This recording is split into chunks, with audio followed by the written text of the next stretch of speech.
So let's go back a little bit. I want to talk a little bit about the early days of Alcatrazz, because you had some musicians in that band that either came from some pretty prominent bands, say like Graham Bonnet, for example, being in Rainbow, and you had an album with Yngwie Malmsteen and Steve Vai. So you had these guys that really went on to do some pretty great things, or had done some great stuff. And when you go back to the era of the band, what's interesting is I went back and listened to those first three albums that you did, and it was like a lot of these guys were like one and done. But it's got to be interesting playing with Malmsteen in like his very early days, and even Steve Vai.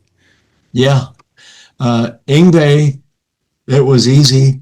Yngwie's got a bad reputation. A lot of people talk shit about him and hard to work with and all that. All I know is when he came in, he was 18 years old. Mm-hmm.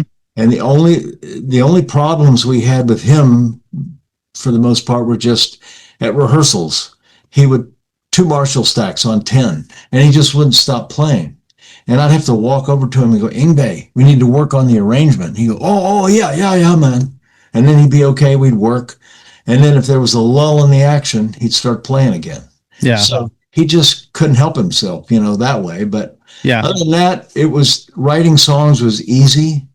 We wrote all the songs on that record. It was a no-brainer. It was really pretty easy. And we'd finish the music, give it to Graham, and Graham would do the lyrics and melody. It moved really quickly. Yeah. And we cut it almost live down at Rockshire Records. They had their own studio. So it was right next to the rehearsal place. And that was our record company. So they were there all the time. And it was all like, it was pretty straight ahead and easy. We set up in the studio. Because it was their studio, we just set up and we didn't have to worry about anybody coming in, or there was no clock running. So we set up in there and just played. Yeah. And then Dennis McKay started recording. So we went back and fixed things and replaced things, but a lot of that was live. Yeah. So I have to ask you, there's this old wives' tale that Yngwie said you'd have to pay him $1 million to play on a new record. Is that true? Did that really happen?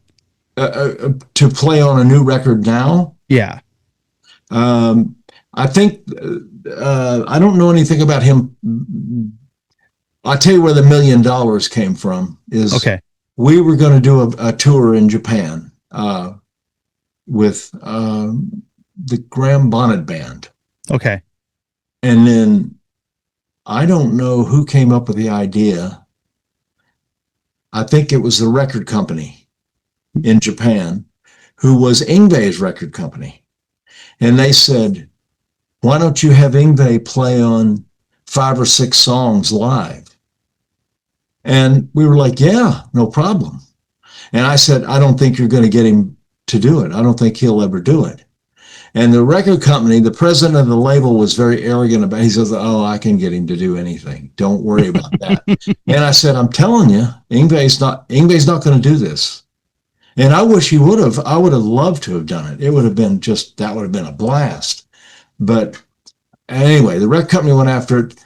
And then he came back very sheepishly and said, yeah, he doesn't want to do it. He can't do it. And I said, yeah. So then it came out, he asked for $1 million. And I've talked to people about that, and I won't mention any names, but they said, you know what, that's his manager asking for $1 million.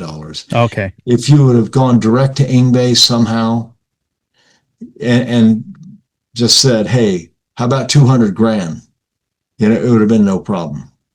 But I think she's a bit unrealistic. Mm-hmm. And that was a bit unrealistic. So even the label in Japan had a lot of money. This guy's a mega rich guy. And he said, yeah, I can't do that.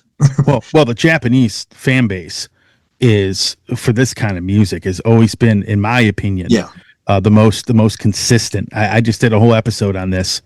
And, when you want to talk about the style of music that you play you've played for most of your career as a musician. I mean, the Japanese fan base through thick and thin. I mean, they've always been the most consistent for this kind of music. Yeah, they're pretty what's the word? They're fanatics. They really are fanatics. Not only do they want to know, what kind of car you drive and where you buy your clothes, but musically, they get inside it. They want to know everything. Yep. You're over there doing interviews, and they ask very different questions than people here would ask. Not Sure. necessarily better by any means, but some of them are kind of strange. But yeah, they're fanatics about their music. That's for sure. Especially this kind of music. Our first tour was kind of surreal. I didn't realize how big the band was over there. When we got to the airport, there were a couple of hundred kids. There was signs and pictures of us and stuff. And I had never seen anything like that in my life. I'd never experienced anything like that. And then get to the hotel, and the fans are all around the windows of the hotel trying to get in, and it was crazy. Yeah, it's crazy. I've seen signing sessions for bands, and these people are showing up to get their stuff signed, like you do, like an in-store, like a record in-store, and they're bringing people gifts. Like they're making stuff for you. They're making like origami for you. I mean, I it's still have some from the first tour. Yeah. They gave me, my publishing company was called Godzilla Music. Okay. Because I just liked that first Godzilla movie with Raymond Burr, and I love that movie. So they found out about that. I didn't say anything in interviews about it. I just named my publishing company Godzilla Music.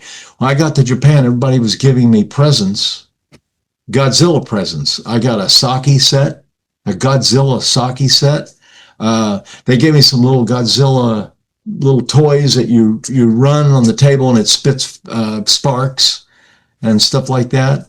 I went to a toy store in Tokyo, and I went by myself to buy some presents for people. And I got up to this one floor, and that's where the Godzilla stuff was. And the people on that floor were showing me, they knew. I don't know how they knew. I didn't plan that. There was no announcement that I was going, but that's a fanatic thing. They had found out somehow that I was going to be at that store.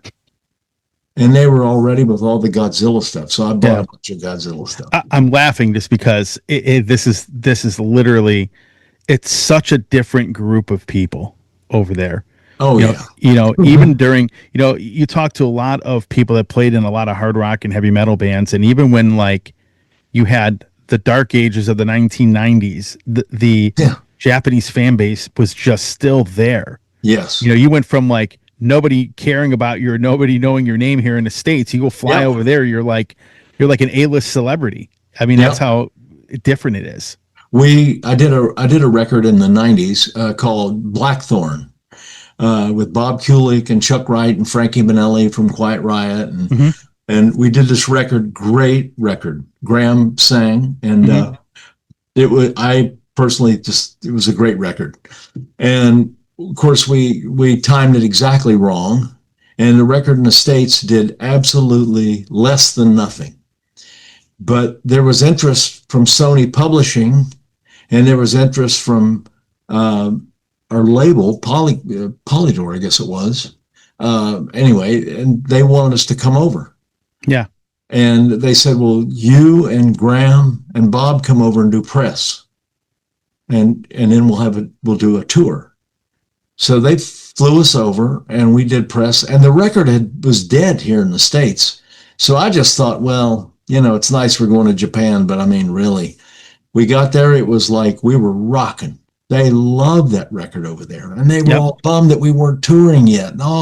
So yeah, it's a whole different world.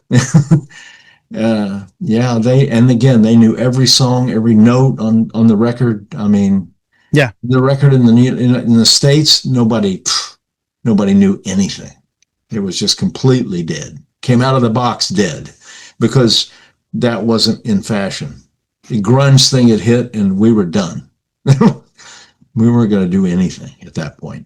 Hey, it's Tony here from the Metal Command Show. I want to thank you for watching this portion of the program. Since 1998, I have hosted the show, which started off as a radio program and is now into the podcast format. So I want to thank you for watching and or listening. And if you want to support the program, hit the subscribe button, hit that little bell to be notified anytime I do post any content. A lot of you have been supporting the show and really helping this show grow, and I cannot do it without all of you. So with that said, thanks for watching. Stay metal.